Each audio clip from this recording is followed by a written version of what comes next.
It's nice to meet you, sir. Yeah, thank you guys. Thanks for the introduction, Jamie. Absolutely. Well, Bailee and I, we honestly have never met each other before, but we're just going to have a conversation, allow you to kind of share your heart. What year are you in school now? So I'm a senior this year. We just finished up our season here.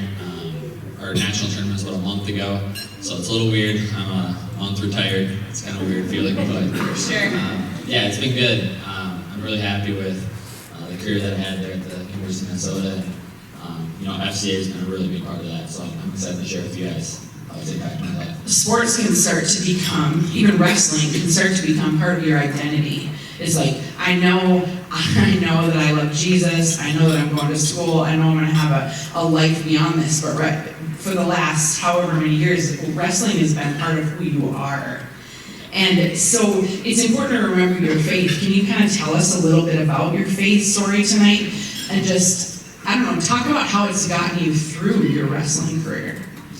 Yeah, so I would say coming into college, I didn't have a super strong faith. I grew up going to church had a really good, strong family that brought me to church when I could, and I was confirmed at a Lutheran church and everything. But I felt like I knew, stories of the Bible, went through Sunday school and all that, and was confirmed, but I didn't feel like I had a strong relationship with God. And I'm really thankful that I got involved actually with Athletes in Action, which is another organization like FCA, on campus my freshman year.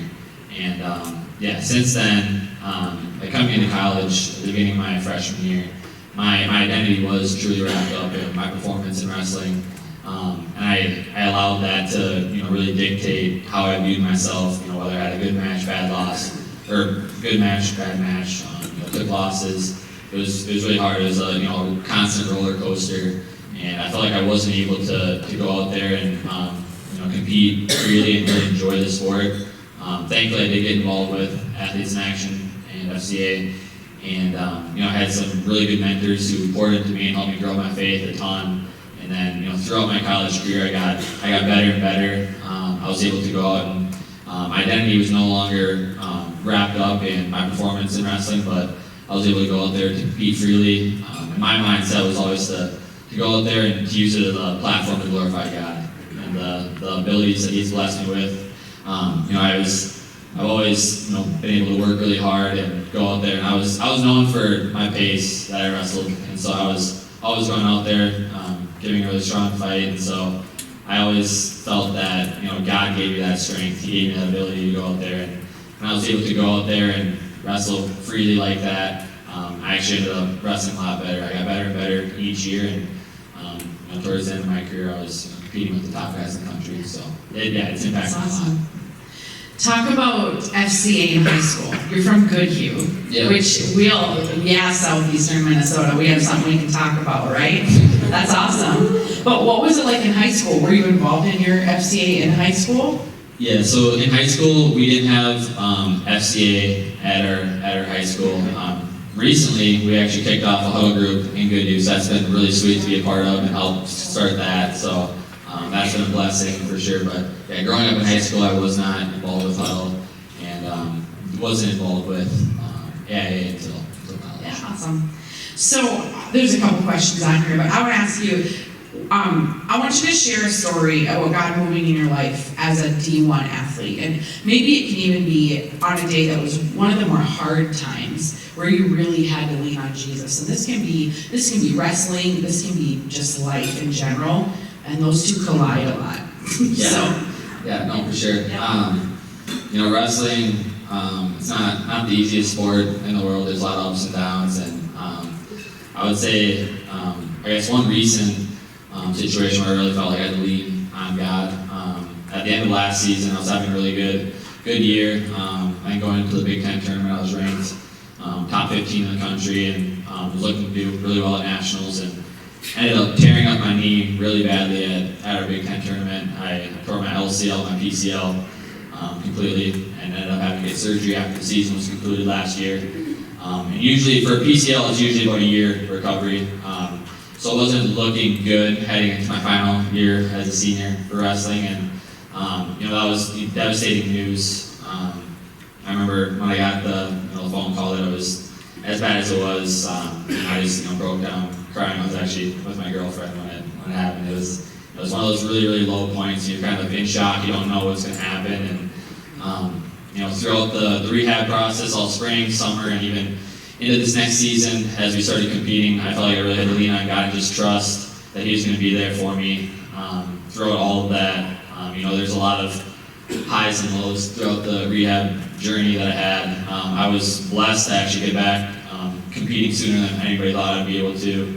I wasn't originally supposed to start competing until January. I was back competing end of November. I think my first match back, I ended up beating a guy that I lost to the year before. So I was right back where I wanted to be, and God gave me the strength and the discipline, self-control, and just blessed me this whole year. I had a great year this year as well. So throughout that there was many lows, a lot of uncertainty, and I felt one verse that I just really kind of meditated over was James 1, 2 through 4. I'm gonna try to. No, I'll read it. Count it all joy, my brothers, when you meet trials of various kinds. For the testing of your faith produces steadfastness, and let steadfastness have its full effect, so that you may be perfect and complete and lacking in nothing. And that was something that I just, constantly told myself, and before each match, I'd pray and just have the Lord's, hand and presence over me each time I competed. It's amazing. I hope students that you're listening, because high school isn't the end and the end all and be all of what you do. There's more afterwards. And now you're at the end of your collegiate career. So what is next for you? Have any dreams, goals? What do you want to do? Yeah, so I actually have more school left. I'm graduating this spring with a degree in kinesiology and psychology, and I'm starting grad school for physical therapy. So I'll get my doctorate in PT, and then hopefully be practicing. Obviously, I have to pass classes and everything, but there's that. But my goal one day is to ultimately own my own private practice, where it's physical therapy, sports performance, kind of all under one center. And I want to use it as a way to also share the gospel too. And I know it's been so impactful to my career, and it's just helped me be the best, not just the best athlete, but the best person I can be. And so I want it to be a place where people can feel safe and just loved, and be able to hear God's word through it as well. I love it. Bailee, you're just awesome. And I'm glad you're from southeastern Minnesota.